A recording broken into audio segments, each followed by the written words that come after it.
We are live. Welcome back to the lunch hour. I got to the right of me is Brandon. I don't know why his nickname is Reppy T, but he's a data analyst for the Air Force, has been for like 10 years now. Looking to get into sports analytics, which is really cool.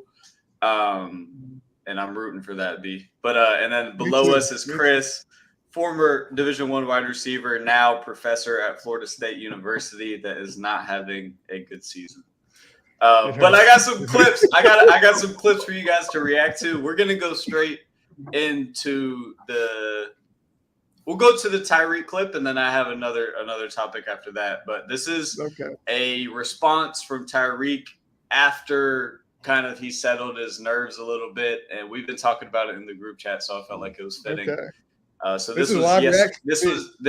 Right. This was yesterday in the press conference. About the situation that we looked at in the last show. So let's look at it, and then we'll get y'all's takes. Follow up to that. Do you think you did anything wrong in this situation? Do you think that your attitude could have been different to the police? Do you think you could have kept your window down? Have you thought about that? Yeah, I have, man. Everything, like my whole life is all about accountability. Like, how can I get better?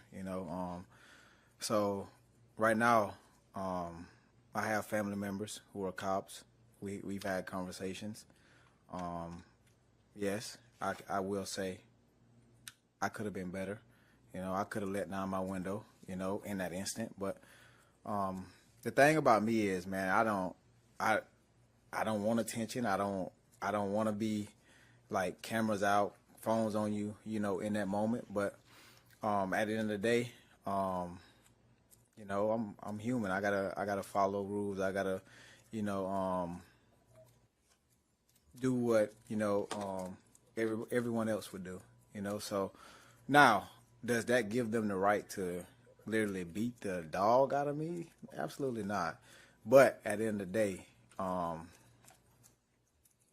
wish I could go back and do things a bit differently. Just to follow up, you said that you would have handled yourself a little bit differently. For other people out there seeing that video, is there a message that you may have for them about how to handle themselves in a similar situation? I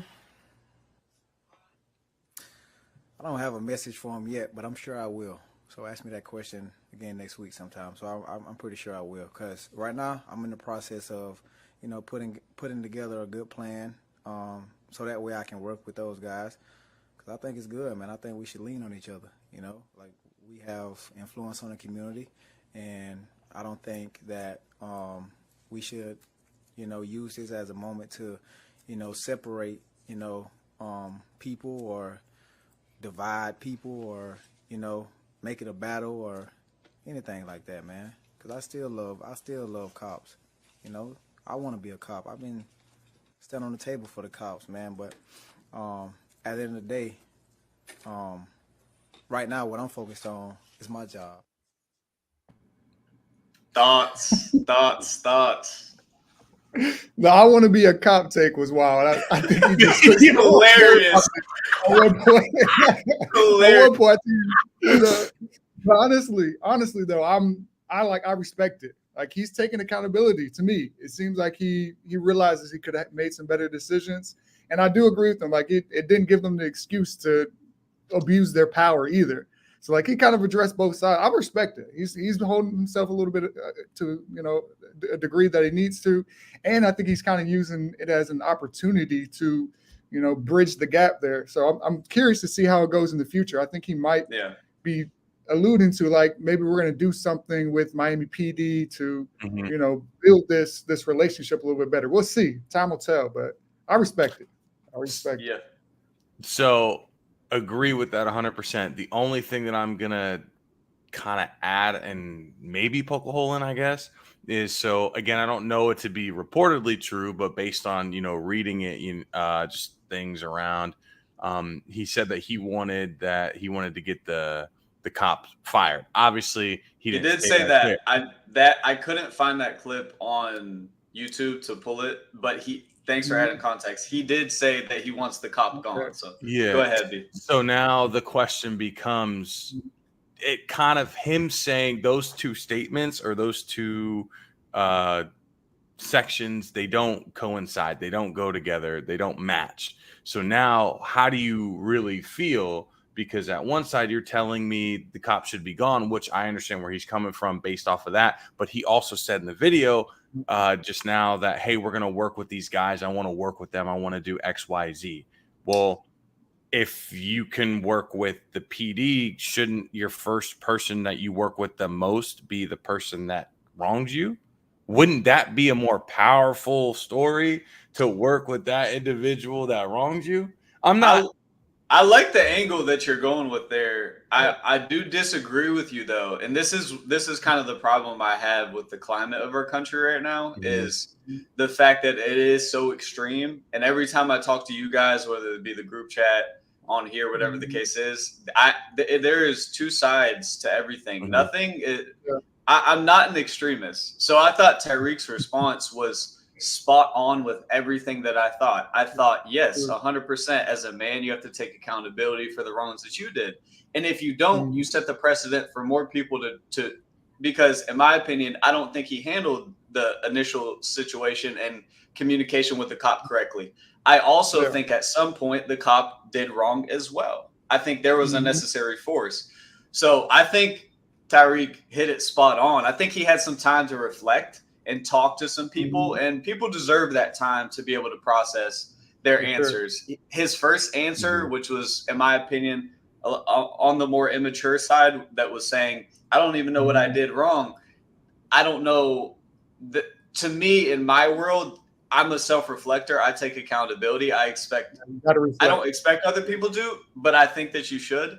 And I think Tyreek was able to have conversations with level-headed people and then gave a way better answer. So, yeah, you can definitely poke holes in what anybody says, but I thought this answer was spot on. I don't necessarily want to poke a hole in it, but I'm thinking more along the lines of poke holes, B. No, we're here to poke holes. No, I like your angle. I do like the my perspective is this guy. So I, again, don't know how true it is, but if it is true, talking about 27 years on the force, everything like that, somebody who's undoubted in their career. And I'm not saying that Tyreek is wrong for wanting him to get fired and whatnot, but we all believe in second chances and stuff like that. So I think it's important to establish a baseline of where we start and stop when we talk about calling for people's jobs. Is it something like that? Is it something like this where you put your hands on it and you use excessive force and that's grounds for your job? If that's the case, then cool. I'm cool with that standard, but there has to be something that kind of governs those types of feelings, because if you don't have a governance for it, your feelings can really go for something. And I hope in the process of working with it that they establish those type of grounds and then say, hey, we might have let him go, but we're still trying to give him the help that he needs. What if he needs therapy? What if he needs this? What if he needs that? We still want to support him. Is he a repeat offender? Yes. That's important too. 27 years. I'm a big guy. If you had that mistake, you didn't make an ultimate mistake. You didn't do your job well. Also, like I said in the chat, we need to handle ourselves in a certain manner as well as in allowing the police to do their job. I won't get into that. Some of it's semantics, but I just think that Tyreek had some conversations, did the thing. I don't know that calling for his job was the most mature thing to do. But nobody's perfect. I'm not mad at Tyreek. I like Tyreek. I loved his response. Chris, what you got though? That's all I'm at as well. I agree with everybody here. I think you guys got some good takes here, and I do agree with the angle that Reppy T is taking here. Calling for his job might be a little bit extreme, but I understand it from the human standpoint. But I do think that what you're saying as well is valuable in the sense of like going out and actually trying to work with that particular individual to show you grow in that relationship. But also, I think the accountability needs to be there as well for the police officer, right? So he needs some time off, and I think there needs to be some sort of like structures in place to where first you take into account the things like you said, like, is this a repeat offender? Is he constantly doing this in his 20-year reign of being a police officer? But I think there needs to be some chances, right? And, to the degree of what the magnitude of what the severity of the situation was. But Right. maybe he goes back and has to go through some training, some sort of therapy or something. And, second time you have to maybe a little bit more things. But after like the third time or something like that, that's when you might need to start thinking about, okay, this guy might need to find a new profession. This is his ego, his personality, the way that he's going about this, whatever it is, it's not matching up. So I think there needs to be some structures in place for sure. But I agree with all you. I think I love what Tyreek said in the second or in the latter third of his comments, which was, let's not use this to create more division. And that's exactly which is crazy because you guys know the voice message I sent in the group chat yesterday. It was all about division. And this was prior to his press conference. And I was just like, there is somewhere in between, but it doesn't call for the division of the country. This is something that the media does to create clicks, get votes. It's political. It's bigger than us. And you can build cases for wrongdoings in a lot of different ways. We won't get into it too much, but I just love that he said that, man, because it's like, that's really what it's about. Let's not divide our country even more. People are so focused on picking a side and the extremists of this country. It's like, let's try to come together. We need more people that have a voice to try to come together as a country, because that's ultimately the bottom line net positive result for us, is that we're still together as a country after all of this media and everything that's being pushed at us, controlling our minds and stuff like that. So we won't go too far down that rabbit hole. We're gonna keep it going. That's a day.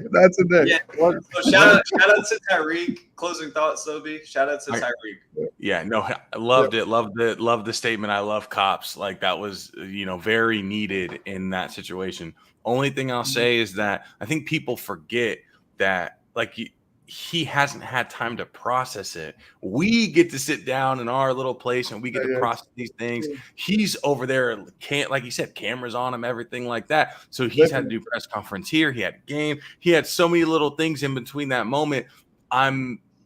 It's really a miracle, and it shows to his character and his maturity that he came to this in a short time. 100%. Also, the pressure socially for him to go say, get all the negative social pressure that is put on him to say we this guy's terrible and divide the country more and more. There is a ton of social pressure to continue that division, whether it be from peers or people that. So he went and had conversations. He said he had family members that are on the other side of the fence. It's his family, right? It's not other cops, it's his family. So he can hear those people out in a way that he might not be able to hear out a cop from a different family, right? So I think that it's unfortunate that we can't get that discernment in every situation. But in Tyreek's case, he did have the luxury of seeing both sides, and he came to a very reasonable and I think net positive answer with that. So we'll go into the next topic, though. I mean, this is a part of the sports media world right now, and it's a hot topic. What is it? So we gotta talk. No, well, the Tyreek one was, but this one also is, and then we'll get into some more like hardcore sports stuff. Okay. But this clip that we're gonna react to right here happened about a week ago. It was on the nightcap. Man.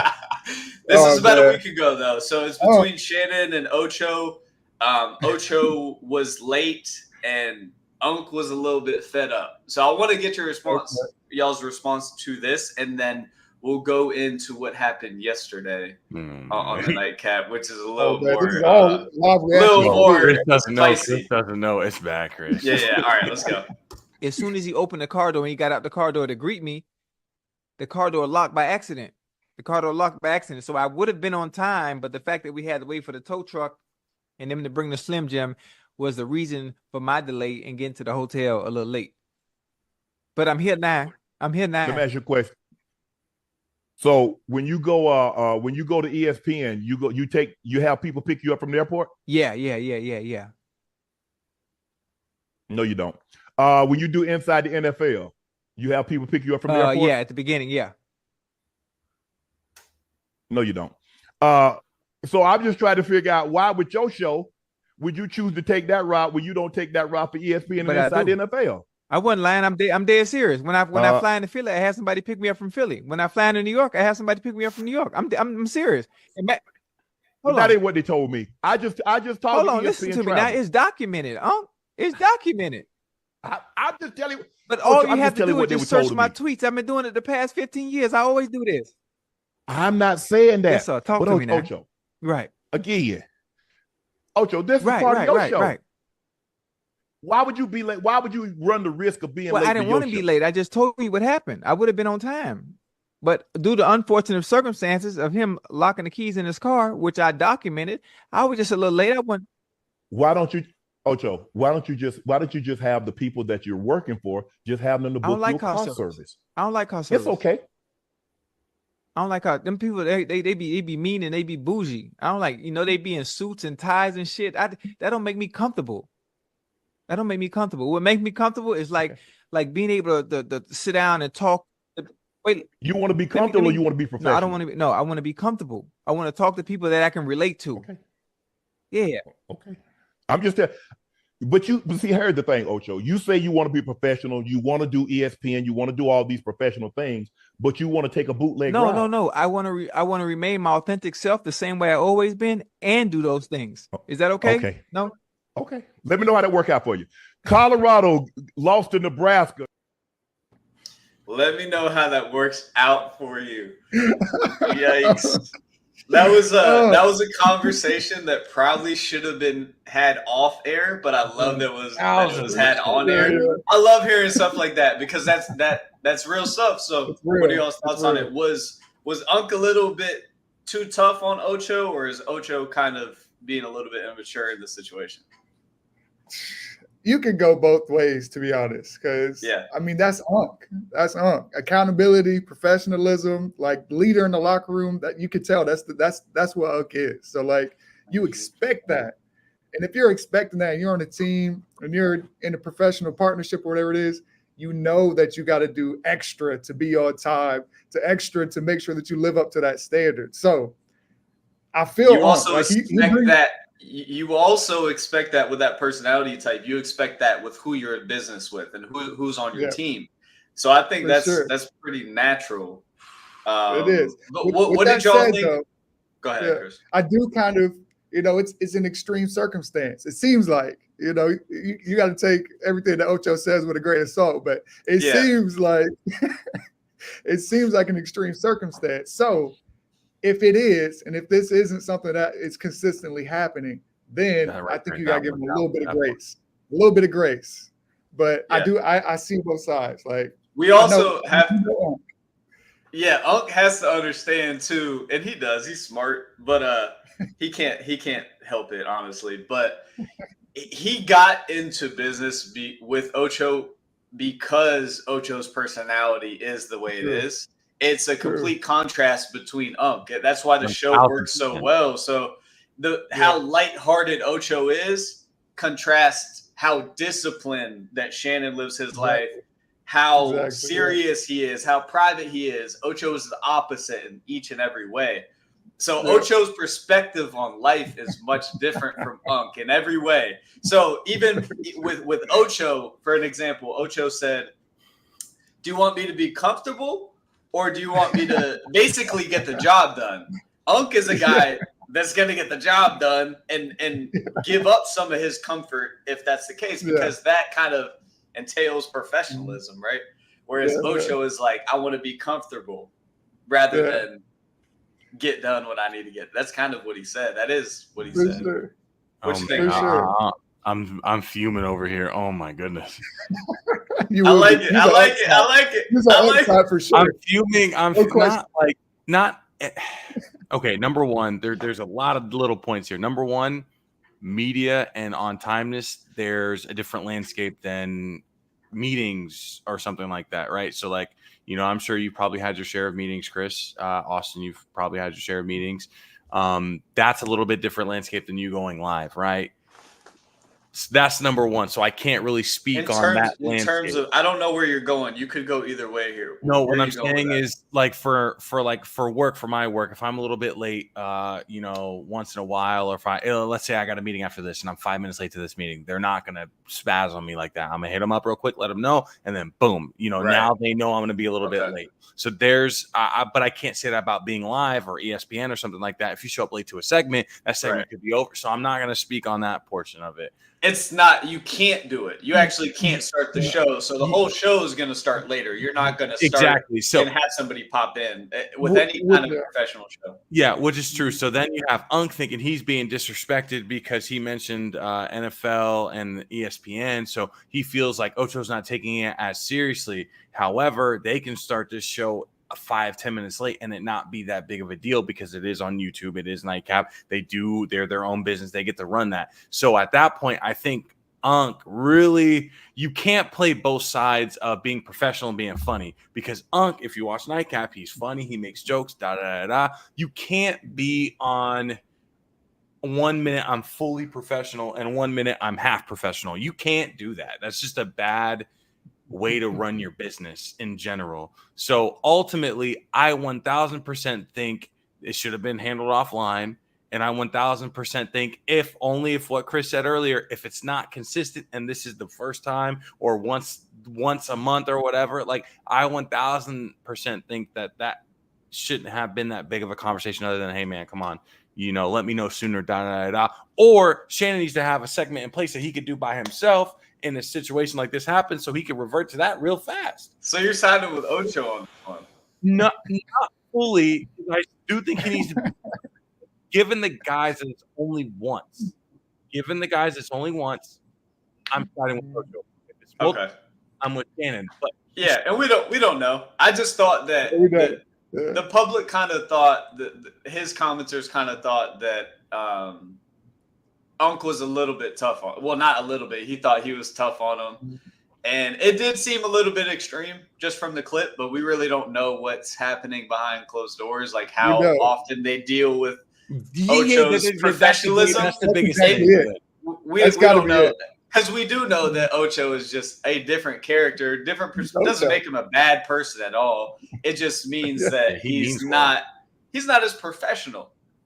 And I don't. Yeah, yeah. There's no But it's like moral you said, that's the grounds. magic. There's no moral That's the grounds for magic, though. professionalism. Yeah, that is the magic. That's why the show goes. And like every friend group needs that guy. You know what I'm saying? That is For more sure. lighthearted and kind of balancing the world. So, but For sure. Unk maybe got some karma yesterday for Dude, what that lack of maybe Really? not. I love Oh, Lord. love Unk, man. But Chris, this is a live reaction for you. You really don't know Live, all of it is. happened. Yo, So I just want to say I'm not playing the actual clip, but Okay, I'm going to okay. give you context. I'm going to play the clip of the apology and give you guys some context beforehand. So yesterday, Chris, Yeah. Shannon Sharp went live on Instagram during Mhm. intercourse with a female friend. Mm. It was only the audio, but the audio played for a minute and Yes. 16 seconds right next to them. So you can No as a way. viewer, if you want to hear the audio, you can go What? find it online. Probably Twitter would be a good place to find the No, audio. that's Oh. insane. That's So, insane. so this is 3 to That's 4 days crazy. after the whole Ocho professionalism thing. Oh And so some people thought that it was a marketing scheme. Agreed. I'm going to let you, we'll talk about it after. I'm not going to say whether I agree or disagree, but I want you to listen to this clip of his apology. They had an emergency nightcap yesterday. So you guys listen to it and you be the judge. Is this No a marketing ploy or not? Obviously, I'm embarrassed. Someone that is extremely private, and to have one of your most intimate details, the audio heard for the entire world to hear. I'm embarrassed for a number of reasons. People count on Shannon, Shay Shay Media Club, Shay Shay Nightcap. ESPN. There are a lot of people that count on Shannon to be professional at all times, and I always try to be professional at all times. Even when I'm behind closed doors, I still try to remain a level of professional, although I'm in the privacy of my own home. And I'm very disappointed in myself, not for the act. I think there are millions and billions of people of consenting age that engage in activities. But to have your most intimate detail on the audio to be heard, I'm disappointed in myself. I let a lot of people down. My kids, I reached out to them. I called my sister.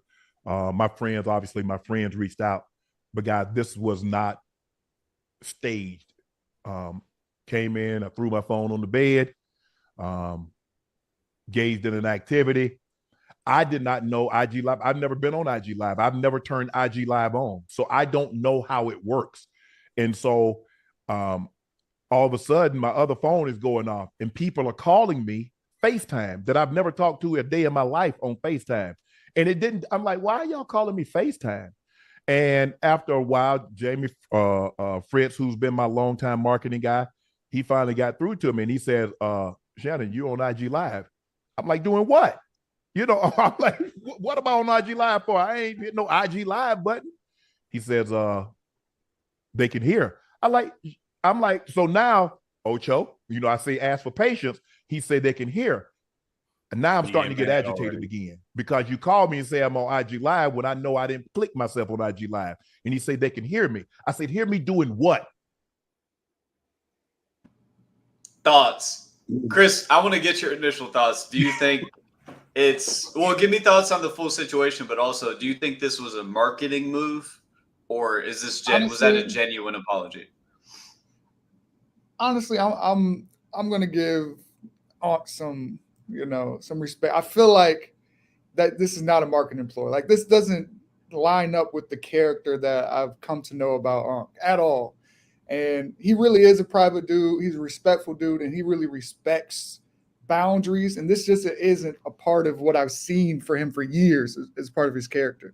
So I can't see this as a marketing ploy. I see this as an uncle in the new 2024, not understanding that you can't touch. Not understanding technology. Right? Exactly. Like I don't see this as a marketing ploy. I'm gonna cut you off right there, Chris, because I think B disagrees. Ooh, dude. B, talk to me. Talk to me. You just listened to that apology. Initially, because I watched the whole thing. Initially, right. I didn't see too much. All right. Initially, I agreed because I seen it happen maybe an hour after it happened. Like it was going, stuff was blowing up or whatever. Initially, I agreed with Unk, but then I listened to something this morning and they were kind of poking holes a little bit into it. Number one, how he was joking about the matter. So he said, I'm sorry, and then a couple minutes down the road, he's like, man, I gave to her. Now I'm not gay no more. Or you know what I mean? It's like something not gay no more, but like he's like, Cat Williams called me and said, oh, you not gay or whatever, huh? And why did that need to be brought up, right? Like, why did that specific thing need to be brought up? I mean, you could argue it. So that's number one. There's the comments after the fact, like in between each little thing. The second thing is the marketing, or not the marketing, the two things that happened.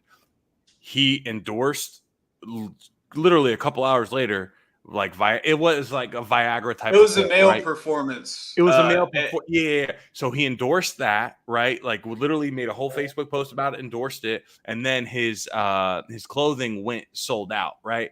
So it wasn't a normal apology. He didn't stop. It said emergency podcast, but still put his marketing place things in there. So you're talking, Le Portier, you sell it still. Like everything about his marketing was still there. If it was a legit apology, it would have just been caught up or whatever, reacted, boom, done. None of the other stuff would have been added to it. So that is why I'm more leaning towards if it came out that it was a marketing ploy, I wouldn't have been. And two, how do you butt dial Instagram Live? Okay, so okay, that's.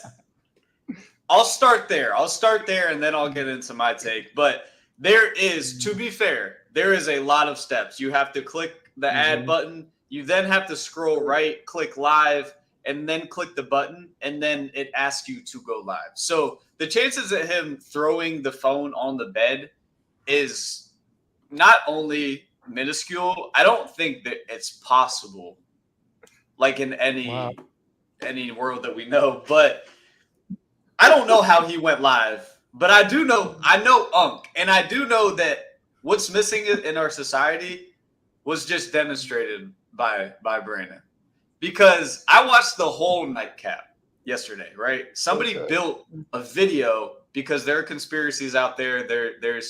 There's people that try to build stories to create a conspiracy of some sort and benefit in their own way.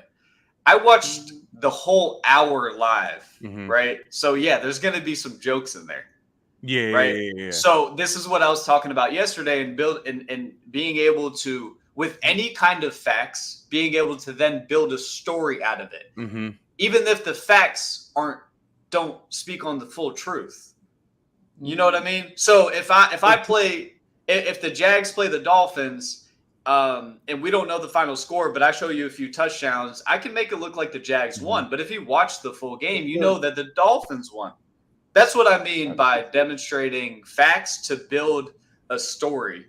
So what's missing is context. So I watched the full live, like I said, and within that, so after the jokes would be like Unk saying something along the lines of like, I can joke about this, but so-and-so. And you see the mental frustration. You see the size. He shed a tear.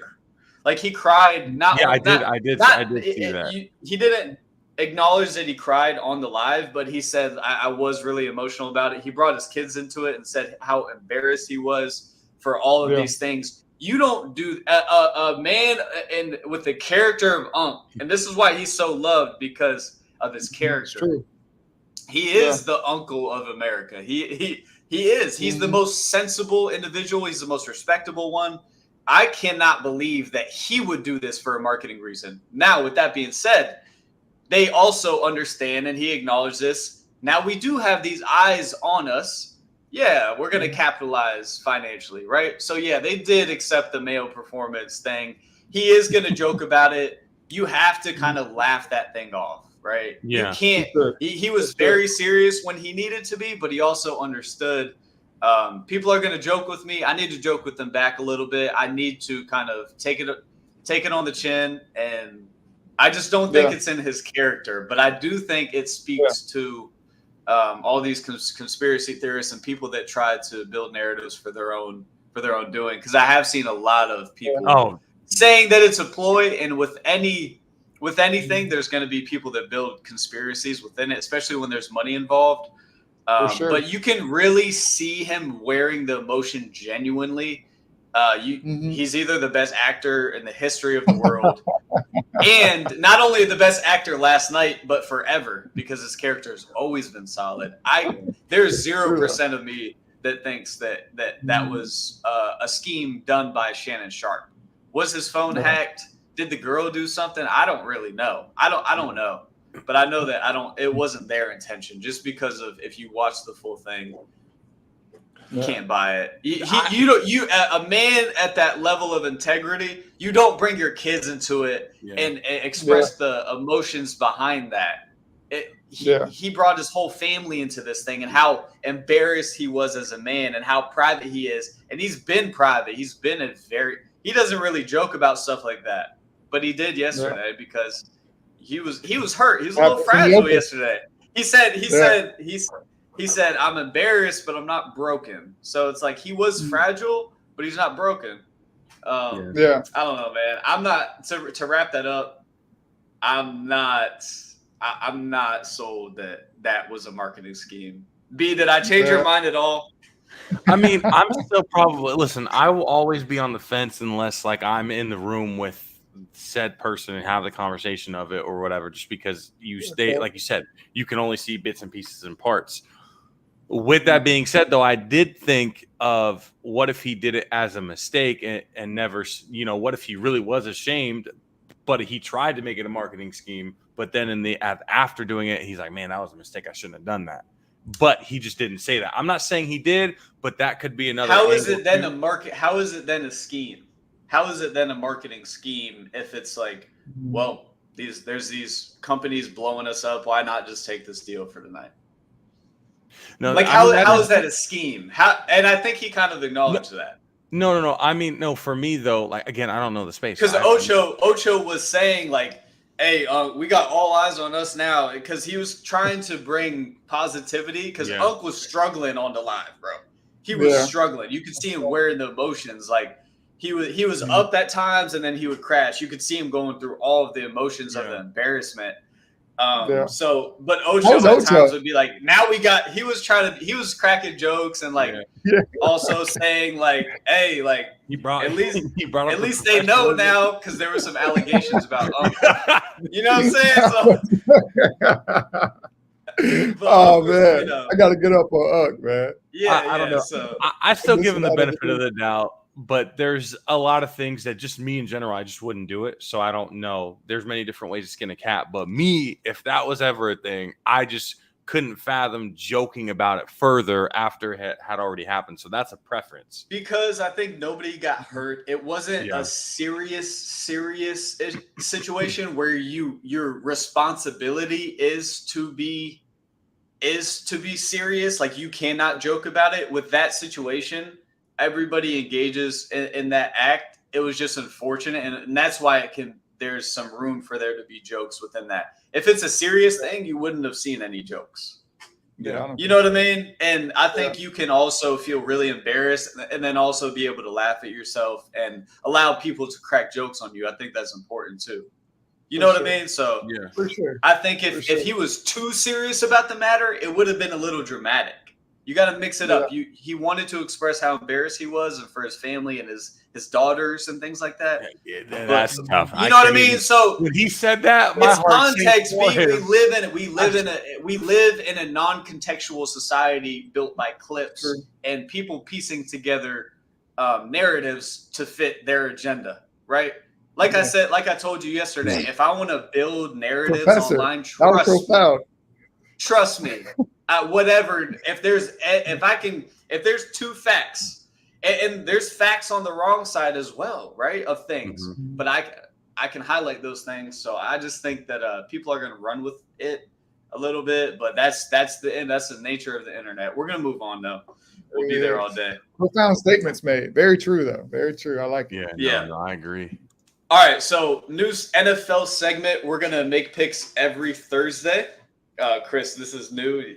We were talking about it before the show, but we're Let's gonna go through. I have all of the games right here. Afterwards, we're gonna do a Super Bowl prediction. But for this, we're going to be picking against the spread because I think it's a little too easy to just pick a winner and loser. I think sometimes that can be a little too easy to make it a little bit even tougher. I have the spreads here for each NFL game. And so the way that it works, I don't know if you guys know, minus, if I say minus 6.5, that's a favorite. Plus 6.5 is the underdog. So plus is the underdog and you're getting 6.5 points. So if it's the Jags versus the Jets and the Jets are favored by 3.5, if the Jags lose by 3, I win that side of things. Mhm. Does that make sense to y'all? Yes. Yeah, for sure. All right, just making sure. All right, so I'm gonna go off and we'll each make picks. Tonight we got Buffalo at Miami. It is Buffalo plus, is that a +5 or plus a half point? It looks like, is that +5? I believe that's Look. let me double check on ESPN. I do want to say I'm gonna keep track of all of these, and at the end, the winner will get treated to a steak dinner. Let's man. go. We got to throw Let's some go. skin in the game. All right, so tonight we I got think it's 2.5. 2.5. Bills at Dolphins. Dolphins are favored by 2.5. Who do you want to take, B? Oh, I'm gonna have to go Dolphins, man. I don't know too much Dolphins? about the Bills, so I'm gonna Chris? go hometown. Chris? So this means that Buffalo Bills have to win by at least a field goal. No, the Dolphins have to win by field goal. Oh, They're I still got the Bills, to be honest. I still Okay. got the Bills. I still don't trust the Dolphins. I mean, last season they were fool's gold to me. You know, they had a good record, but anytime they played somebody who was a good team, they lost. quick And stat. Quick stat. Bills are 9-1 against the Dolphins in their last 10 games. Different teams, but just in an effort to try to make these picks quick because we got 16 games to go through.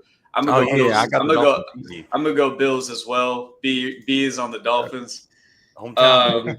So that's tonight, and then for the first game Sunday we have Las Vegas Raiders at Baltimore. Baltimore is favored by 8.5. Who do you like, B? Baltimore. Baltimore. I like Baltimore. Yeah, Okay. for sure. I'm gonna ride For with the sure. Raiders plus 8.5 on that one. Okay. So what? So Next up, I'm terrible with these spreads. So that means that the Raiders can lose by 9 points. no, they can lose by 8. If the Ravens win by 9, because it's 8.5, they're favored by 8.5. So if they win by 9, you guys win with Baltimore. Okay. Okay. I'm still taking. All right, Baltimore. next up, we got the Chargers at Carolina. Carolina is 3.5-point underdogs, so Chargers have to win by 4 or more. What do you guys like? That's it. Chargers easy. Yeah, I don't trust Carolina. Chargers. Chargers. I'm rolling with the Chargers there as well. I'm rolling with the Golly. Chargers. Carolina looked worse than last year, which I didn't think was possible, but they looked It's hard to do. That's hard to do. awful. They looked awful in New Orleans. It's tragic over there right now. It's a sad decade to be a Panther fan. It's not going to get better anytime soon. All right, New Orleans at the Cowboys. Cowboys are favored by 6.5. Who y'all going with? In Dallas. Nah, in Dallas. Ooh. I might have to pick Dallas just because it's in Dallas. If it wasn't in Dallas, I was going to go the other way. But it's a home game. I don't really trust them a whole lot, but they still got a good defense. So they got to I win don't by like- touchdown, right? Yeah. Yep. Yeah. I'll take them. I'll take them. All right, I'm going New Orleans plus 6.5. Next up, we got Tampa Bay. Mills is the gambling expert, though. See, I've never done these spreads. Tampa Bay at Detroit. Detroit's favored by 6.5 again. Who y'all going with? I think this would be more of a solid game than that spread's giving it. I'm gonna take the Bucks here. I'm gonna go against the spread because Baker's he's leaning into it. He's leaning into it. I like him right now. He had a good game. I'm going Bucks. I'm going Bucks on this spread. Detroit. Lions are good though, obviously. I'm going Lions. Yeah. Like the I'm going Detroit as well. I watched the full Tampa versus Washington game last week, and I know Jalen Daniels is special, but there was a lot of holes in the Tampa defense that I didn't expect. Also, the Tampa has just not been able to drive the ball down the field. They also couldn't do it against a really, really bad Commanders defense, probably one of the worst defenses in the league. I think they're going to have a lot of trouble running their offense against a really good Detroit defense. They're just, if you can't take the top off, which they haven't been shown to do, when you play a team like the Lions, you're going to really struggle because they know how one-dimensional you are, and it's already a good defense. So I don't think they'll score much at all. I think Detroit will cover pretty easy. And they look great. They beat the Rams. The Rams looked great. Matt Stafford is the top 5 QB in the NFL. There's no doubt. He's a magician. You have to watch him to really understand. But all right, so I'm rolling with beautiful to watch. As the season Detroit. goes on, I'm gonna get better at these because I haven't seen everybody play yet. I'm gonna get better at these picks. 16 games a week for 17 weeks, so it's gonna be like crazy You're records. lucky. But if I win, I get to choose a steakhouse. And Okay, for fair everybody, if you win, you choose a steakhouse, and then the losers can split it. All right. Next up, we got Indianapolis Colts at the Green Bay Packers. Green Bay is favored by 5.5. What do y'all like? Is Love playing? Do we know? I don't know. That's a great question. I really don't know. I don't know his status. I don't think they released. If the he's status. playing, I'm taking the Packers with the spread. If he's playing, I'm taking the Packers with the spread for sure. Okay. for sure. But who you take? You got to take them you got to make a pick here. Packers. Then I'll take the Packers. Yeah, I'll take the Colts because I'm gonna bank on he's hurt. I'm gonna roll with the Colts as well in this one. I think Richardson looked a lot better. The Colts are going to be really good this year. I think not really good, but they'll be in the contention for a playoff spot. All right, let's try to zoom through these. Cleveland at Jacksonville. Jacksonville's favored by 2.5. Well, go ahead, fellas. Must win. I got Jags. no faith in Jags. Jags are done, man. I'm sorry. I'm going against them. You're Sorry. about to piss me off, B. You're about to piss me off. Look, hold on, Browns wait a minute. back. Last week, Offense. look, they had a good showing, everything like that. To the last couple of minutes, they crumbled. So I can't. We didn't have a good showing. But like should've y'all beat the were Dolphins. winning, and then Jags minus 2.5 for me and Chris. B's going with the Browns. The Browns that just didn't. They don't look as good with Deshaun Watson. He might play well. He might figure it out. But interesting enough, Joe Flacco looked better with that offense last year. So we'll see. Which is weird because I think Didn't he get Deshaun Super Bowl is. champ though.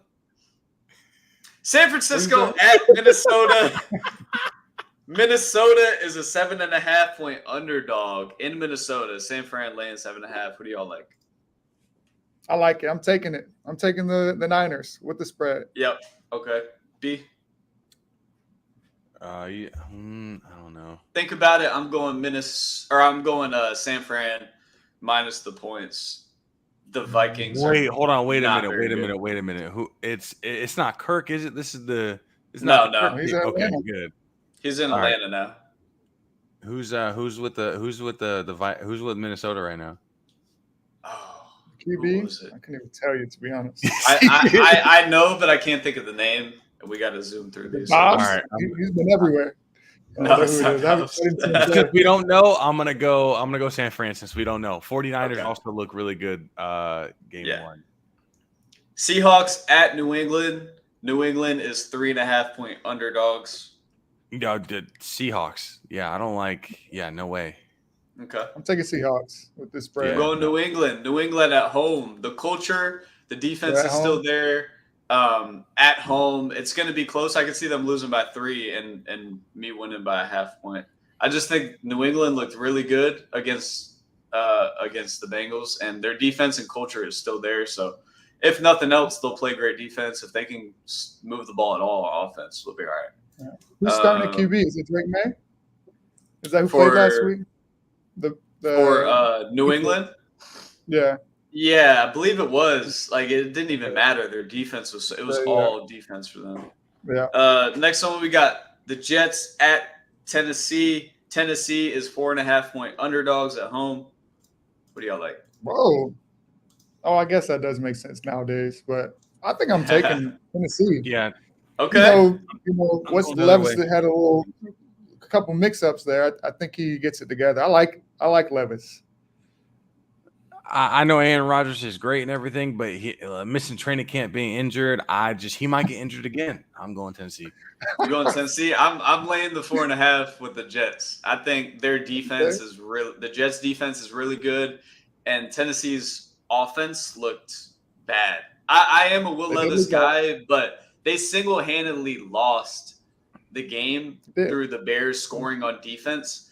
I think that Yeah. Aaron Rodgers is going to be 2 steps ahead of the Tennessee defense. I think it's going to be 10 Yeah. plus. I don't think it'll be very close. I think Tennessee kind of gets Okay. exposed in this one, especially after a tough loss like that. Hard to go back and Yeah. pick up the pieces. New York's looking Did the to. Jets win week 1? They didn't. They played San Fran, so they're Okay. coming off. They're dropping 8 Yeah. levels in play, and they're gonna be a lot more Yeah. comfortable. Can I change my against Tennessee. pick? Can Nope. I change my pick? Nope, because you heard my take. Nope. We got the Giants at Washington. Washington, 3.5 point favorites at home. What do y'all like? Oh, this is the toilet bowl here right now. I'm gonna go with the Commanders. I'm gonna go with the Who do you- Commanders. Okay. Both franchises are still trying to figure it out right now. Yeah. I got Commanders. Go ahead, B. So who? Between Commanders who? and Giants. Commanders and Commanders Giants. and Giants. Commanders are laying 3.5. Oh, Commanders. So I'm not going. The Giants, no way. I have no faith. I'm with you. I'm rolling with Jaden Daniels, my favorite QB. If he was in Jacksonville, I would literally Oh, be the yeah. happiest Be at NFL the game. fan. Who is Oh, it? Daniel Jones? That's with the Giants right now. Yeah. He's worse than Eli Manning. Get him And out of here. We don't looked, want him. he looked just as bad as he ever was. I don't understand NFL decision makers that continue to sign and pay these really bad lot of quarterbacks. money. I don't care what his tangible arm and leg says. Let's look at the fact that Daniel Jones has never been good. And this is the same guy that had the legs to run in the open field for 80-yard touchdown, and he tripped by himself. Yeah. He's not a Yeah. gamer. He's not a gamer. Yeah. Jaden Daniels has everything he needs. He's got the arm. He can throw it all three levels, and he's one of the best runners we've seen at the quarterback For position since Mike Vick. I'm gonna say that now. Woo. Better than Lamar. Better than Lamar. Whoa. Trust me. He's special. Okay. It's crazy now. It's crazy now. I will clip this, B. Yeah, We'll clip talk. We'll this talk. one because that's We'll talk rookie of the year. All right. Yeah, I'm but rolling, I'm rolling with the better than- Commanders. that doesn't I'm mean- rolling with. I'm not rolling with the Commanders. I'm rolling with Jaden Daniels minus 3.5. I like You it a got me lot. hyped I up like in it here. a I lot too. love Jaden Daniels. All right. Next up, we got LA Rams at the Cardinals. Cardinals plus 2.5. This is a tough Rams. one. This is a tough one. Okay. Rams. Cardinals. Oh, did they look better than last year? I still go Rams. I can't change my pick. But Yeah. Go ahead, B. I need to. Who's their quarterback for the Rams? Matthew Stafford, one of the best Ooh, quarterbacks I like in the Stafford better NFL. than Kyler. Okay. I like Matt. There is 11 people on each side of the football. You just rolling with. No, but okay. Hear me out. I'm just trolling you. Down the stretch. I want to hear more though. Down the stretch. Okay. If Matthew Stafford has the ball in his hands, he won a Super Bowl. Now he didn't play Amen. great, Yeah. but he still won. He's still a winner. Yeah. You know, he was in Detroit for so long, didn't have a good team or whatever. You put him on a good team, he wins. Yeah. That's hard to argue. I'm with you. Cardinals, Kyler looked great last week, but I just can't get behind their defense. And the Rams' defense looked a lot better than I thought it would. Again, in Detroit, in a super tough environment with a super good offense and defense. Detroit's going to be a Super Bowl contender, at least a contender in the NFC. And I think that the Rams will as well. They should have won that game. They were up 2017 late on Detroit, in Detroit. I mean, the Rams offense looks really good. Matthew Stafford, he's a magician. If you watched their game against the Lions, Nice the way that he manipulates the defense and all the things that we had talked about in regards to being creative offensively with Colorado and things they should do, like you had mentioned, sending guys in motion, running the ball. He identifies the defense before every play and executes because he has the accuracy to do it. There's no way that and they can also run the football. There's no way the Cardinals can sustain the offensive attack by the Rams. I think it's a double-digit win for the Rams and a bounce back. Yeah. So I love the Rams. I think they're a value team this year. Rams for me and for all of us. Next up we got Pittsburgh at Denver. Ugly football potentially here. Denver's getting plus. They're 3.5 point underdogs. What do y'all like? Shout out to Pops. I'm going with the Berg, man. Still curtain. Let's go. And I like Justin Fields. Let's go, man. Yeah. They are starting Justin Fields too, which you have to. Go ahead, B. What you got? Oh man, I don't really like the Broncos. I feel like there's just so much turmoil. They don't know what's going on. They don't have an identity right now. And yeah, obviously Russell's been bad. You're throwing somebody into the fire. Yeah, I'm gonna go against the Broncos. It's not necessarily how good the other team is, more so how bad the Broncos are. Yeah, no, Justin Fields is starting for Pittsburgh. But yeah, I'm going Pittsburgh.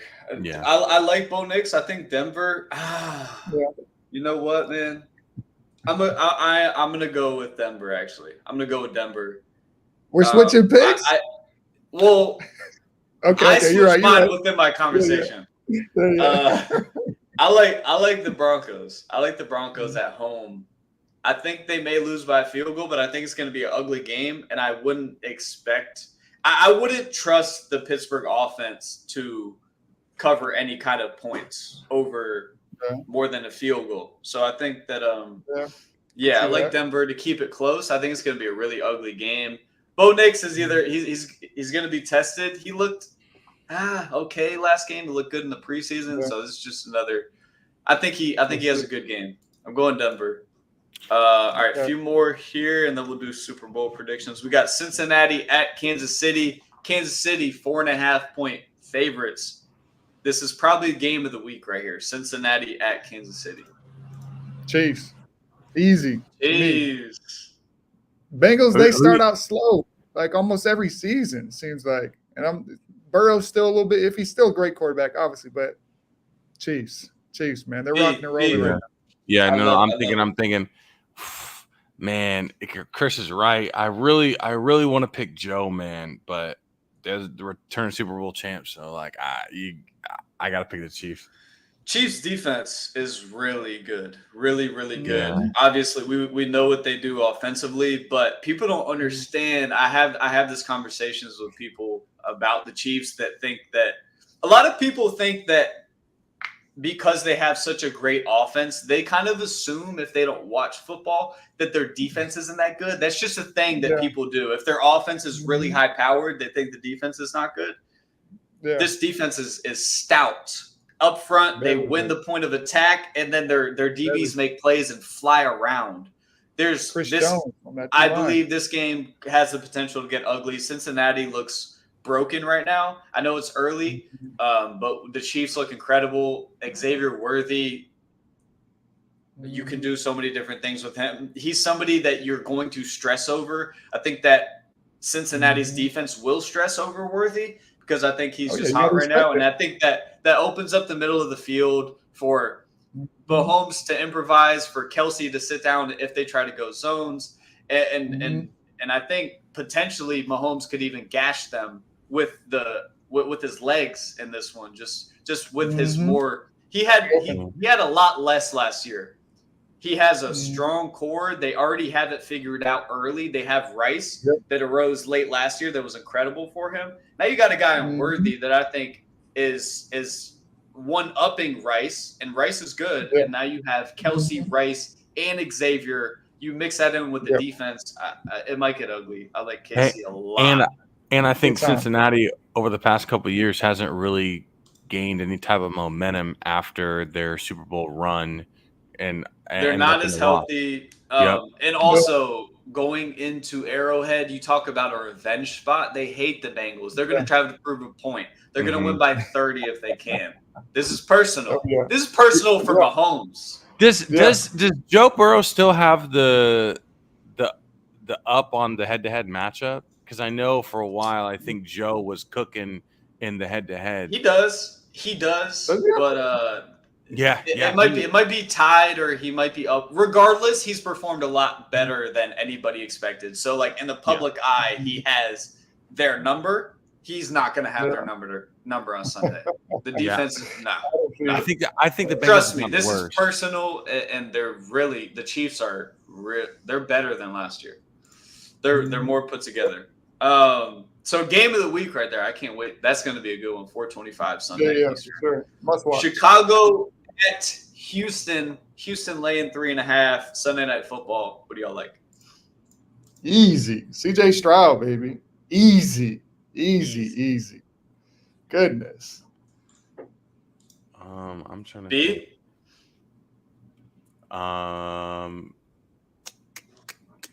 Yeah, I don't like the Bears. Don't believe in Caleb Williams. Don't like the Bears. I don't think that they won with special teams and defense, they're not going to do that. CJ Stroud That is one of was the best that's quarterbacks. crazy. CJ Stroud Yeah. is not Will Levis. He's one of the best quarterbacks. He's a top 3 quarterback in the NFL. You could argue definitely Like top that. 5. Texans by 50. I don't know why it's 3.5. I don't know why it's 3.5. Yeah. Giveaway. These are totally different Well, rosters. you could still Yeah. make an argument that that the Bears defense is that good, so that's why it's 3.5 because they did win the game. If you know, last week. watch, the Bears defense is good, but Will Levis was handing them the ball. He was trying to make plays that turned into pick six. They blocked a punt. They did it on special teams. The Titans aren't very good, so I'm not sold on the Bears defense until they do it this week. If they do it this week, cool. You got me. You're good. But I'm not sold. The Titans offense is not very good. And I'm not sold on them yet. It's too early. Where you going, though, B? Sounds like you want to go with the Bears. No, against. No, I'm not going with the Bears. I'm not going with them. Only because you got a rookie quarterback and he's a little snobby. I'm not gonna lie. He doesn't feel not one touchdown. You can't give me one opening week against not a great team. That's B, he didn't throw for 100 yards. He didn't. That's throw what I'm for saying. 100 That's yards. like he threw I'm for saying, 90 yards. At the running back position in Pop Warner, I threw for 90 yards one game. At running back, HB toss, throwing darts out there, gone. No, I'm just playing. I mean, I'm hard on Caleb Williams. I like to joke about it, but also I don't think he's a leader of men. I wouldn't trust him. That's what it yet. comes down to. I think he's got a lot of maturity to grow into. Mentally, as far as coverages go and reading the game and processing information, but then also in the locker room, that matters. Being a leader of men matters. And Chris, you've been in locker rooms, you understand that. I don't know 100%. that like an NFL locker room gets behind Caleb yet. I think he's got a lot of growing to do. and he's a wild Right card. there with And if I'm a betting man, I bet safe. Monday night football, we got Falcons at Philly. Philly 3.5 point favorite. This is probably They might win the by second 20. best game of the week, in my opinion.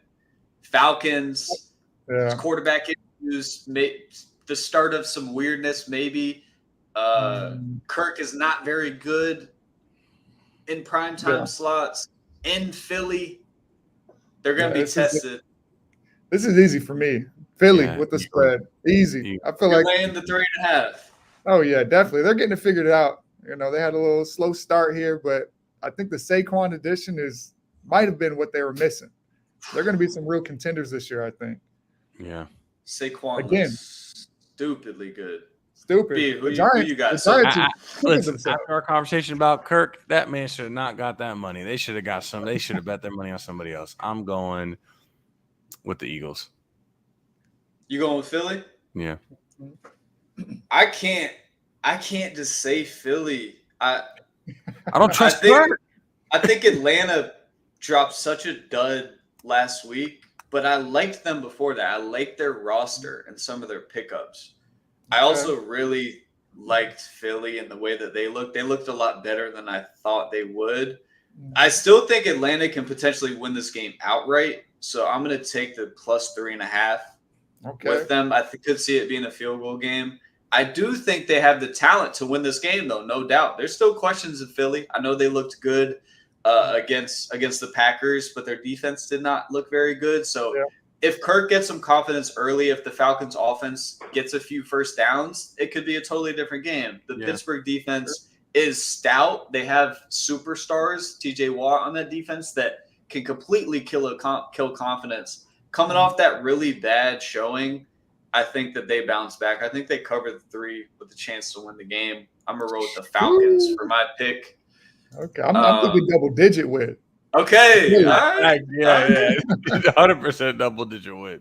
100% double digit win.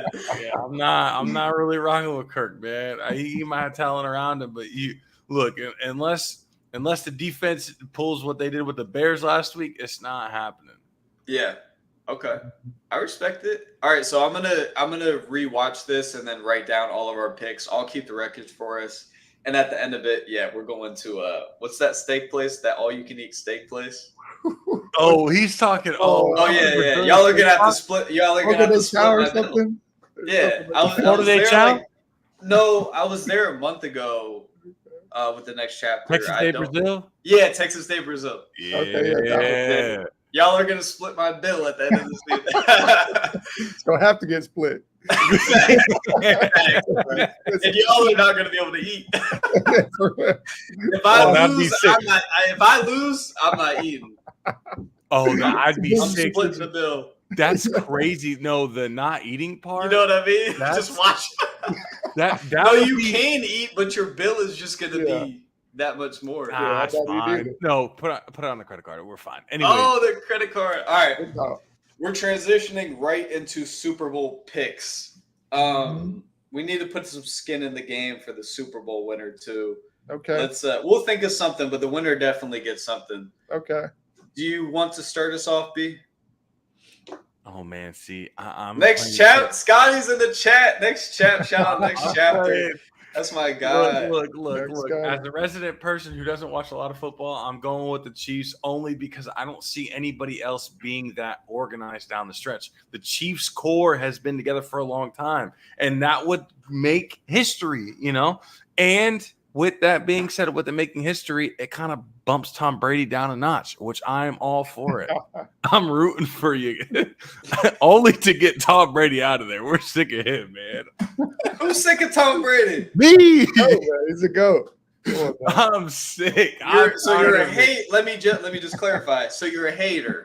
Gotta be. I hate him. Okay, I just want to make sure. Just stand on Look, that. look, Just stand so on the fact that you're a hater. Listen, Eli Manning beat you. One of the Oh, worst come on now. quarterbacks. We're not to doing ever- that. We're not doing that. Manning beat Yeah, you. that's- We're not doing that. Come on. We're It's not you, doing that is that. unanimous Anybody decision. can beat He's a goat. any. Nah, Chris, go He's a ahead. goat. Yeah. We're I mean, pissed. it seems like right. if Eli you don't Manning watch beat you. football, this is probably your take, but it honestly is a hot take to take the Chiefs because it's never been done before. 3 in a row. Repeat, never been done. And I'm taking them. I'm on the same vibe as Saban with Georgia. You got to show me. You got to show me you can beat them. And they look better than last year. They do look They better. got the They weapons. are better. Andy Reid. Defense is crazy. Xavier Worth is showing up like we thought he would. You got to show me. That's Yeah. top dog. That's top dog. Their offense is so synchronized. It's really scary. Chris, you might be able to elaborate as somebody that did it football at a high level, but it's scary when the quarterback and the receivers and the line is all synchronized and on the same page. And I think their timing, and it's not just the highlights that Mahomes make, but it's the timing with the receivers and the just awareness. That's what scares me, that I think they have the advantage over any other roster. Like even with a really good offense like the Lions, there's not that synchronization at the level of the Chiefs. And then, like I said, I think the Chiefs have a top 5 defense. So what do you do? I mean, you can win games on both sides of the ball. With that being said, and by the way, y'all know I set it up. By the way, I just want to say the Chiefs are the favorite to win it. Okay. You got the Niners. I got the Niners. But even before that, I want to say shout out to B Pace, a guy I hoop with. I played in the men's league last night. He's a guy I played in college with. He had a great angle on this. Okay. And he related it to Jordan in the 80s and 90s and the 90s, and the way that he compared Jordan to Mahomes, and in the way that, what did he say? He said, you know how Jordan beat Barkley and all those guys in the 90s? Yeah. That's what Mahomes is going to do to the Josh Allens of the world and all these QBs. He said it's setting up to be like the same thing. He worded it a lot better. I could see that being the case. And when we look back, it's like Mahomes was for sure the GOAT, because I do think he's at that level of greatness to where it's like he's the GOAT. I do want to make I want to add something to that. So as we look at, like a Tom Brady era versus this era, right? I don't feel that there's not enough juggernaut quarterbacks that there were previously. Like, I feel like this is a young group of quarterbacks that are just stepping in. That are just stepping into their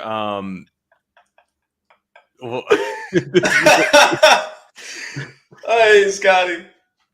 Oh, So man. Keep going. I just feel like all the quarterbacks now are in year 2, 3, 4. Like they're not above. They haven't had a lot of experience, if that makes sense. Yeah. So I feel like because of that, Patrick Mahomes is just going to continue to roll on the league because a lot of people haven't developed themselves enough yet. Yeah. So No, I that's feel kind of that. how I feel about it. Is the Yeah. fact that there's just not enough juggernaut teams or quarterbacks. There's not enough.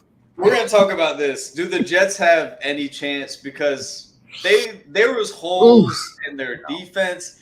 The Niners made No. that look super light. I'm not sold on Rodgers still. No, I'm not either. I'm not either. I don't think he gets another one. I don't, Scotty's from New York, so that's why he's saying that.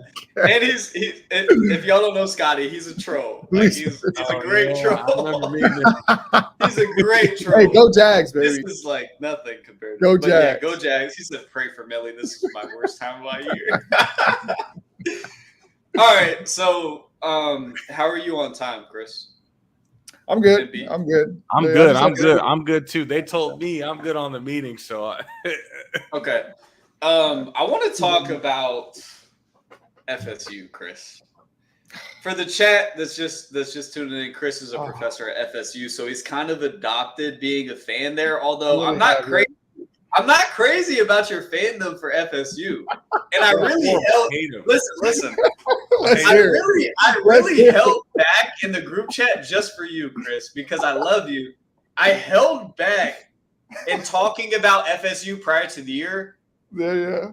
I put my money where my mouth was with Georgia Tech. You did. I You did it called it. again with Boston College. You called it. You called it. They're not very good, Chris. They're not good. FSU Right now- is not only not very good, they're not good in any conference of football this year.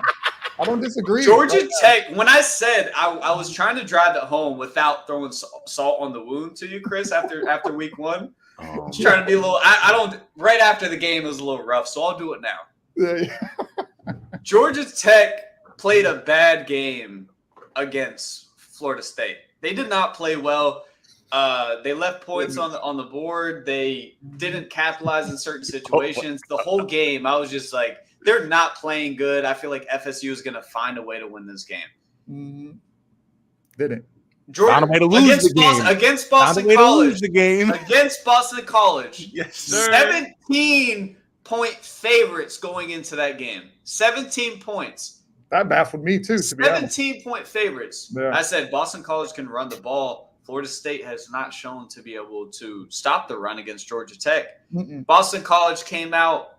I'm talking about every level, the creative. Shout out to the Boston College OC, but the creativeness of their play calling. Florida State looked like a mid-major. They really look bad. They could not stop Boston College from scoring Oh, football. it was bad. Yeah. I was watching that real time. It was so bad. No. Do they win 4 games this season? Not looking how they look. Look, I'm a football guy first and foremost. Obviously, I'm an alumni here. I work here. It's go Florida. It's go Noles. But I'm a realist as well. Like, there's no part of our game that we've seen that looks good. We don't do anything well. Nothing looks good. Our O-line doesn't look good. Our defensive line, which was supposed to be what we're like hanging our hat on, doesn't look good. Nothing looks good from us right now. QB doesn't look good. But I didn't know y'all had DJ. He didn't play good. He's out. That's what happened. DJ has not looked good. He didn't look good at Clemson. He doesn't look good at FSU. He looked all right at Oregon State, but you know how the defense is over there. Not good. Not good at all. The Oregon State defense is good. Well, no, I'm talking about like the defense they were playing against. over there in Right. the conference. in the West, exactly. Yes. Chris, let me. So- I also think Oregon State's offense was a lot more functional than FSU's is this year. It looks Yeah. bad. And I told you It's how okay. important losing Benson and Johnny. You Deion. need those guys on Yeah. offense. You need Jordan those Travis. guys. Let- Jordan We lost Travis. so many. Jordan to the Travis being NFL. the biggest loss. Yeah, I mean, I think we're really getting exposed to how good Jordan Travis really was. Like he Right. was sensational. Like Yes. all the plays that we needed, he Yes. usually got. And you can see us not getting those now. Like those 3rd and longs where he does something crazy, something magical with his legs and gets it. Yep. Those are crucial in winning the game. We just don't have any of that right now. Right. Nobody stepped Nothing. up to make that type of play. It's So all bad all around. So I they- can't even refute anything you said, man. It's They played Memphis this week. They're a must win. 7-point favorites. It's at FSU. It's actually a must win. Yeah, actually Memphis looked good last week. They do.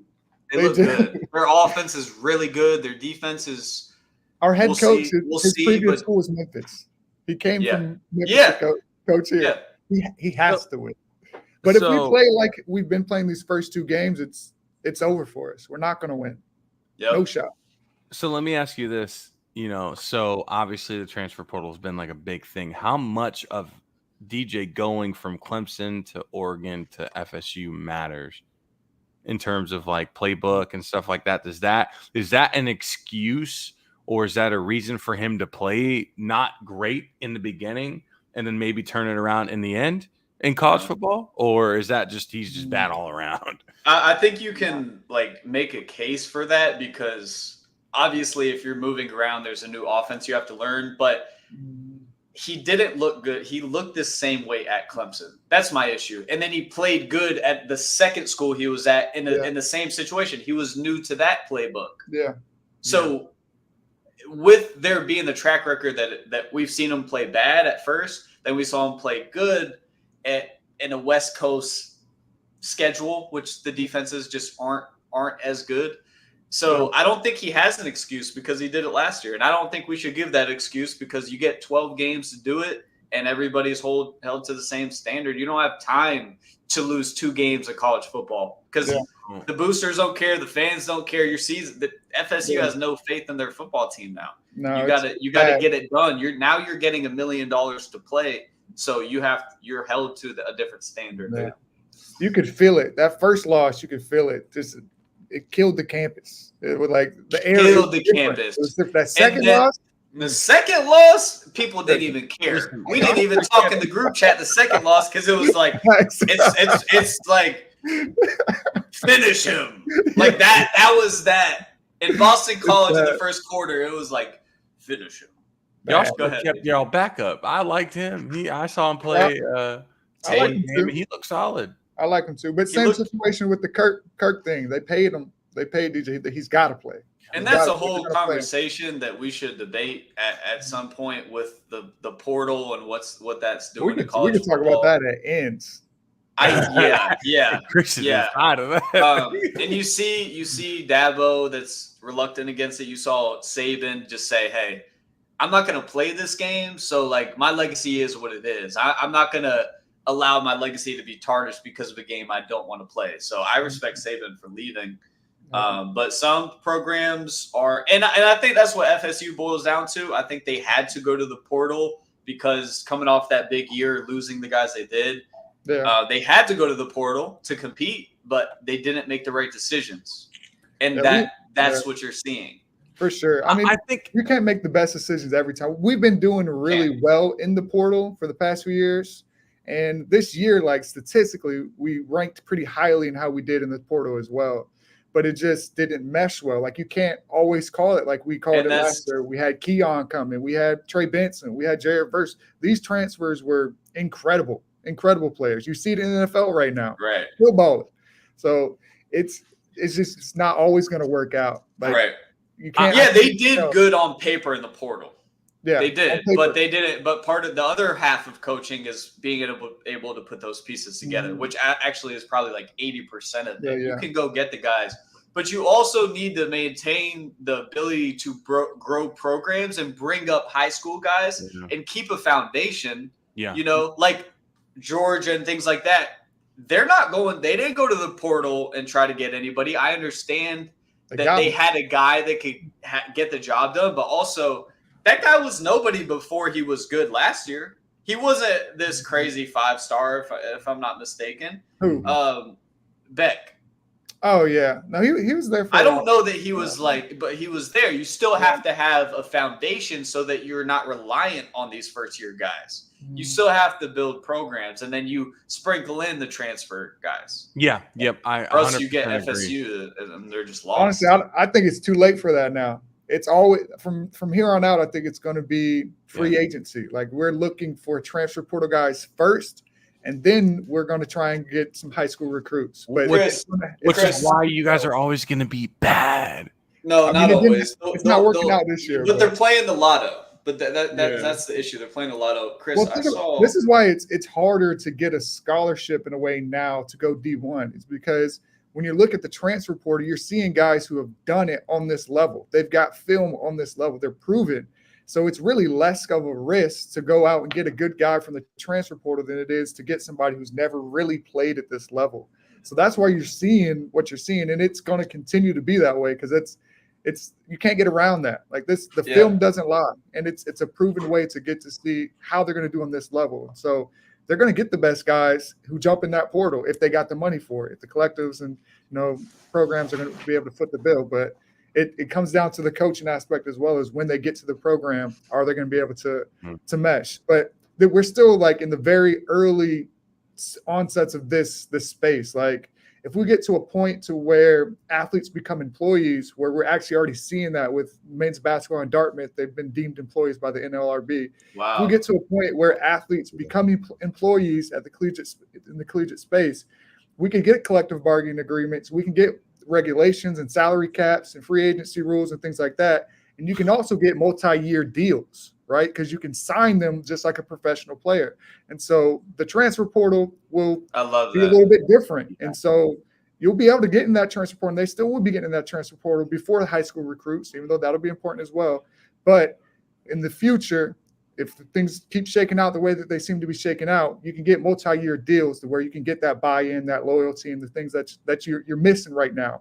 It's a weird space in college athletics right now, but That's big time, Chris. That's a big time insight and angle that I think I wasn't thinking about. That's really creative and insightful, and that's what you do at a high level. So that was this class right that now. was good stuff, bro. I like that. I definitely think that it needs to be more. Or if we're gonna go there, let's go all the way there. Yeah. Is that And kind of what you're saying? happening. Like, Yeah. so that people can build these healthier programs and lock people in for a few years. That's what college football is about, right? Mm-hmm. And I understand you want to pay these players, but let's not lose the product because of money. I think that happens with really big businesses at times. And I think that if they can do what you just kind of spoke on, they can maintain the fans that love the substance and want to see these guys come back and really like grow on them, and you can build a healthier program. But real quick, Chris, I saw a clip, and this is why I think they're desperate. I saw a clip of FSU's practice. They were using can you explain this as a football player? I'm sure your coaches have tried different things. I saw a clip in practice of them with the Super Soaker 5000 spraying the ball carrier. This is normal. This is normal. Okay. This is very normal. Very normal. Okay. That happens across the country. I didn't see the clip, but like I saw that whenever you're preparing for a rainy day, for a rain game, that's what you're doing. What are you used to using? Do you use like some kind of big hose, or is it Super Soaker? I've seen Super Soaker. Pumping it and shooting them. I thought it was. Y'all are that broke, man. Come on, y'all playing. It just looked like crazy. Hey, it's because DJ took all the money. That's normal. Okay. Both teams are doing that. That's normal. All right. Yeah, you got to be prepared for the elements, man. If you're going into an environment, like if you're mid-major and you're going into an environment where you're playing that sacrificial land game, you're going to go play Alabama or Penn State, you're going to get speakers out there on the field, right? To make it definitely to simulate the noise. You're just trying to simulate the environment. That's it. Yeah, definitely. Yeah.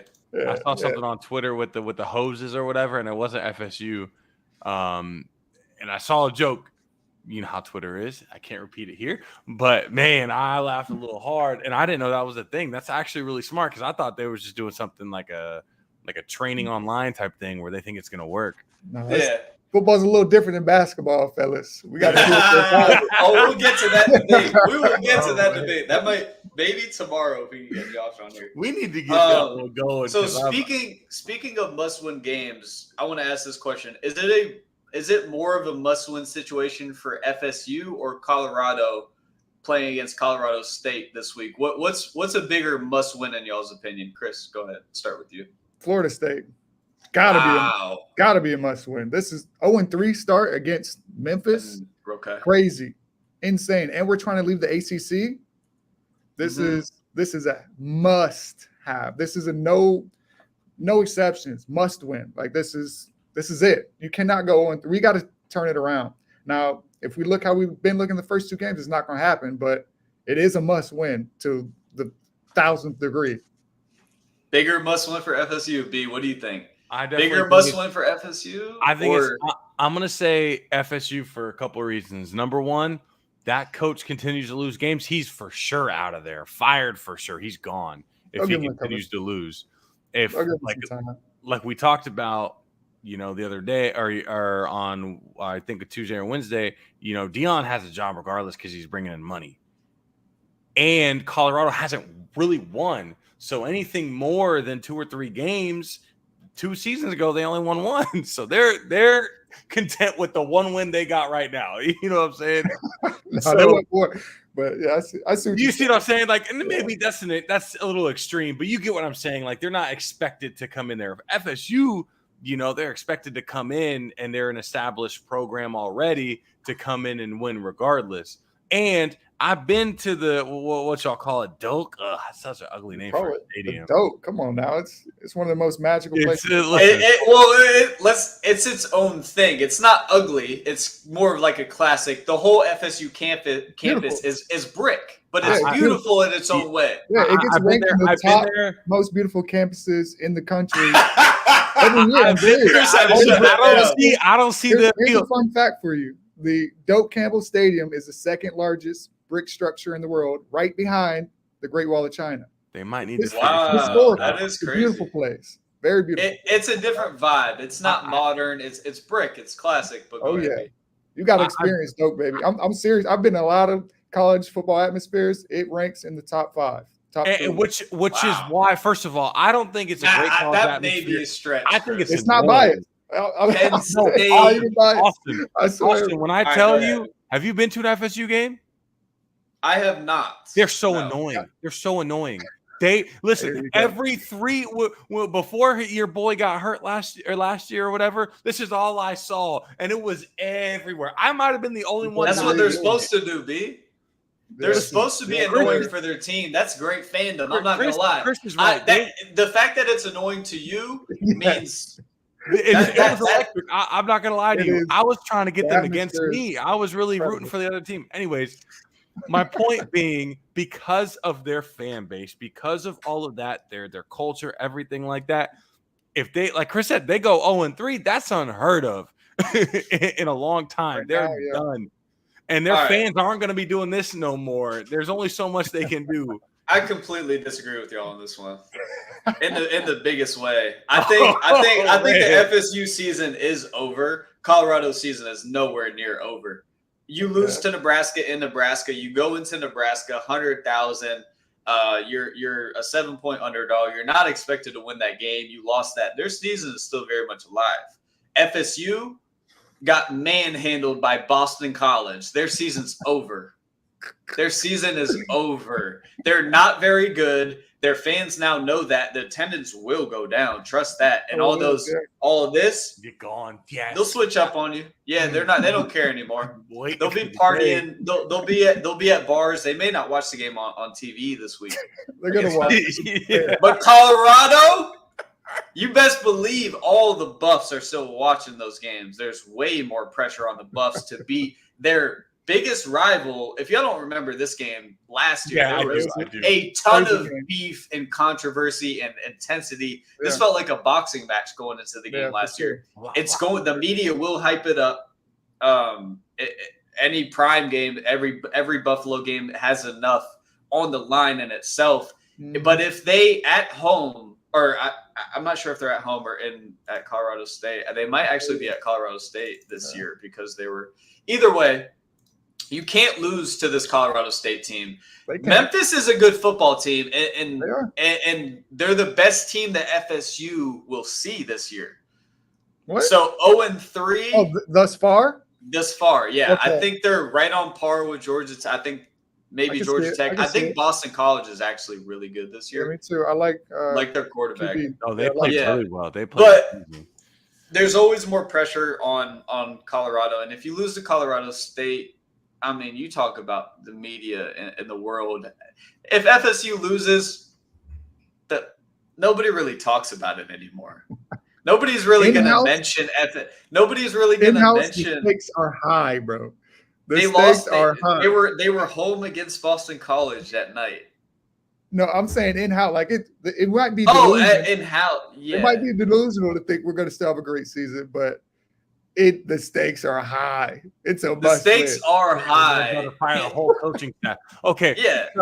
So my question now was going to be, so my angle of, must win is coaching staff gets fired. Like that's my ultimate thing. What is well, your if Colorado, if Dion's unfireable, then Yeah. there's never It's anything social at stake. pressure If you there. look at it that way, I'm looking at it from the viewership standpoint. from that standpoint, I agree with you, but I'm always going to take somebody's jobs a little bit more important. So if you fire the entire coaching staff and Yeah, but I'll call Prime that's an organizational. for sure. But if Prime's unfireable, then we could never have Colorado in a conversation of Yeah. then nothing's No, ever at yeah. stake if we take that at that. Hey, I got to let a student in I feel the what you're saying. classroom here.